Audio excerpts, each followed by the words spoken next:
Mabilis na natanggap ng tatlo ang kanilang lugaw at hindi na nila matandaan kung kailan sila nagkaroon ng ganoong kalinis na pagkain. Habang tinitingnan ni Snake Von ang umuusok na lugaw sa kanyang kamay, naisip niya sa kanyang sarili na balang araw ay mawawala ang kanyang pagkakakilanlan ng daga, at pagkatapos ay makakakita na siya ng papel ng hindi nakakahiya. Sina Wendy at Scroll ay ninamnam ang premium black tea. Hinay pa ng init mula sa gilid ng kanyang tasa, humigop sila ng mahina. Sa sandaling matugunan nila ang kanyang pang-araw-araw na gawain, ang pagkakaroon ng isa pang tasa ng tsaa ay isang magandang pahinga para sa kanilang dalawa. Sa kabila ng mesa, ang papel ay nakikipagbuno pa rin sa imprint ng Divine Seal. Kabisado na niya ngayon ang pamamaraan ng paglalagay ng salamangka sa selyo at kayang kontrolin ang output ng mahiwagang kapangyarihan ng may katumpakan. Ngunit kahit na ano ang kanyang gawin, siya lamang ang pinakailaw. Nanonood ng papel ang dalawa at inaalala ang mga araw sa Witch Association na kumakanta ng may damdamin. Noon, malamang na walang nag-iisip na sila ay mamumuhay sa buhay na mayroon sila ngayon. Ngunit ang mga bagay ay mas mabuti na ngayon. Hindi na kailangang tiisin ng kanilang mga kapatid na babae ang hirap na naranasan nila. Lumapit ang papel, hawak ang Divine Seal imprint at nagreklamo kay Wendy. Kailan niya magagawang sindihan ang pangalawang Magic Stone at nakangiting tumugon si Wendy na nagmumungkahi na baka kailangan pang lumaki ng papel. Pagkatapos ay iniabot niya ang kanyang mga braso sa dalaga para yakapin. Hinawakan ng papel ang kanyang kamay at nakahanap ng aliw kay Wendy. Habang marahang hinahaplos ni Wendy ang ulo ni Papers, ang papel ay nakasabit sa kanyang dibdib at hindi malinaw na ulong. Magkano ang mas malaki? Parang si Ate Wendy. Isinara ni Spear ang kanyang libro, pinapanood silang tatlo na nakadama ng kapayapaan sa kanyang puso. Nagtanong si Wendy tungkol sa mga iniisip ni Spear sa City Hall, kung saan ibinahagi ni Spear ang kanyang pagkahumaling sa organisado, malapit na nauugnay na istruktura ng pamamahala nito.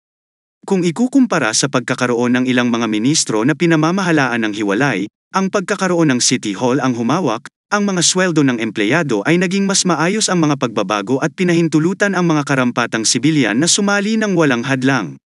Mahirap para sa kanya na isipin kung paano maiisip ni Prinsipe Roland ang gayong mga ideya.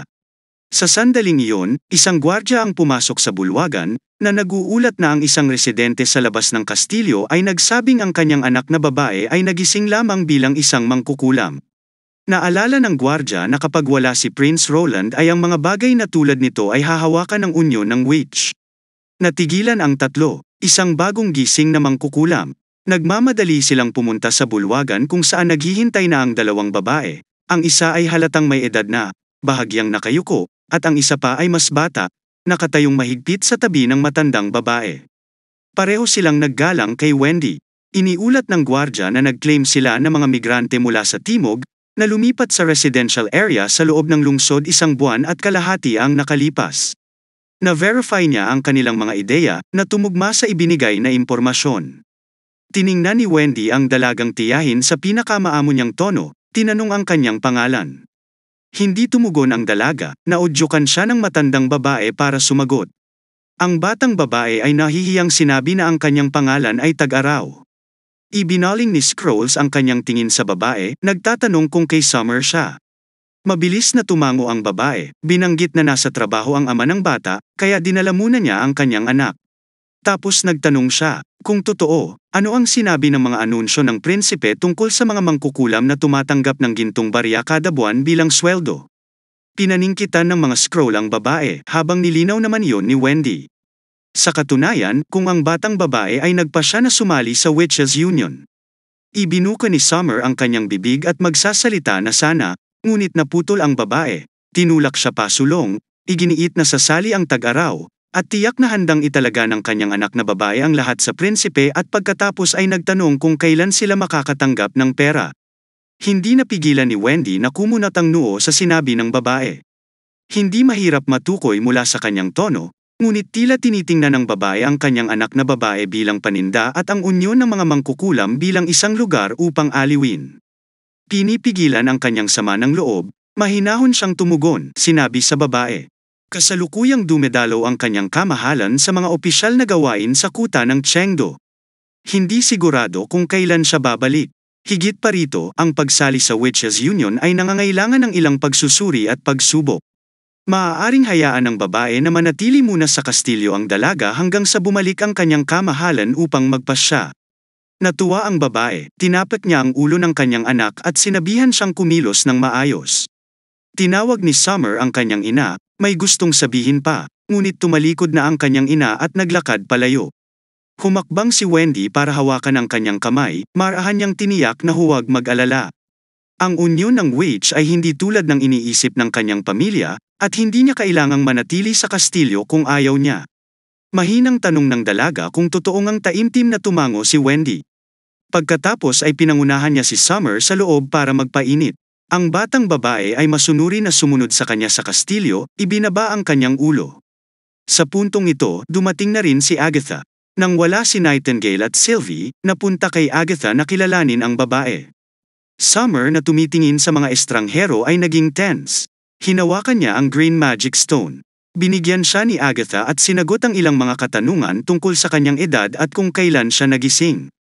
Kapansin-pansin, ang araw ng kanyang paggising at araw ng kanyang pagdating ng edad ay pareho. Isang sitwasyong hindi pa nararanasan ni Wendy noon at pumikit si Summer at hinayaang umikot ang mahiwagang kapangyarihan sa loob niya. Habang nagsasalita siya, ang magic field na bato ay nag-radiated ng malambot na green light na bumabalot sa tag-araw sa ningning nito. Matapos mag-obserba ng ilang sandali, kinumpirma ni Agatha na hindi nagsisinungaling ang dalaga. Sa katunayan, ang kanyang mga katangian ay pare-pareho sa mga naang paggising at pagtanda ay nangyari sa parehong araw. Mukhang may summoning type ability si Summer pero napakababa ng kanyang magic level. Si Wendy, bahagyang nabigla, ay nagtanong kung nangyari na ba ang mga ganitong pangyayari at upang gumaling noon. At bakit napakababa ng magic level ng tag-init? Nasaksihan ng Federation ang paggising ng libu-libong mangkukulam at hindi bihira ang mga ganitong pangyayari. Ang mga mangkukulam na nagising sa sukdulan ng pagtanda ay nawala ng edad, araw at mga kakayahan kaysa sa iba na humahantong sa mas mahinang mahika. Nag-isip sandali si Agatha, na naisip na ang pag-iisip sa mga salik na ito ay walang kabuluhan. Ang kakayahan mismo ang nagpasya na ang isang mangkukulam ay katumbas ng lahat. Nang marinig ito, medyo nadismaya si Wendy, na nagsasabi na ang bawat mangkukulam ay dapat tingnan bilang isang kapatid, hindi nasusukat sa kanilang mga kakayahan dahil hindi sila mga kasangkapan. Gayunpaman, pinaninindigan ni Agatha ang kanyang pananaw. Ang ilan ay nakabukas, ang kanyang mga mata ay tila tuliro at nagtanong kung ano ang kanilang pinagtatalunan. Napangiti si Wendy para sa kanya at marahan siyang hinikayat na ipakita ang kanyang kakayahan. Napabuntong hininga ang batang babae at dahan-daang iniabot ang kanyang mga kamay. Maya-maya pa ay nasaksihan nila ang isang pagbabago. Sa gilid ng tea table ng bulwagan, muling lumitaw ang mga figura ng maangin na scroll at spear. Tila nag-uusap sina Wendy at Scrolls, ngunit walang tunog na maririnig.